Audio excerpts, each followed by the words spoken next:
అతను 77C year కి చెందిన వ్యక్తి. అండ్ అందులో కూడా అతను ఏమని చెప్పాడంటే నెరేట్స్ అనేవి ఉంటాయి. ఆ నెరేట్స్ అనేవి మామూలు మనుషుల కంటే కొంచెం డిఫరెంట్ గా ఉంటాయి.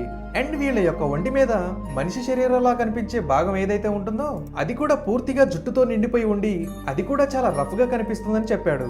అయితే గ్రీక్ మైథాలజీలో కూడా మనకి మెరమెడ్స్ కి సంబంధించిన డిస్కషన్ అయితే ఉంది.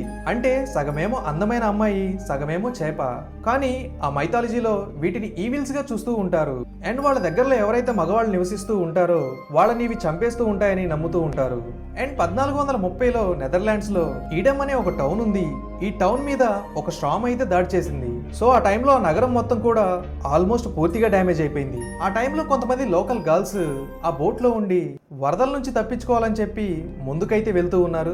ఆ టైంలో ఒక మెర్మేడ్ తేలుకుంటూ వాళ్ళ దగ్గరికి వచ్చిందని వాళ్ళు చెప్పడం కూడా జరిగింది. అండ్ ఆ మెర్మేడ్ ని వాళ్ళ ఇంటికి తీసుకొని వెళ్లి ఆ అమ్మాయికి తిండి పెట్టడానికి ట్రై చేశారు. కానీ తినలేదు. వాళ్ళ భాష నేర్పించడానికి ట్రై చేశారు. ఆ భాషను కూడా మాట్లాడలేకపోయింది. అండ్ ఆ తర్వాత వాళ్ళతో నివసించినంత కాలం కూడా ఆమె కంప్లీట్ గా మ్యూట్ గానే ఉండిపోయింది. అసలు ఒక్క మాట కూడా మాట్లాడలేదని చెప్పారు. అండ్ వీటికి సంబంధించి ఎటువంటి ఎవిడెన్స్ కూడా ఇప్పటి వరకు దొరకలేదు.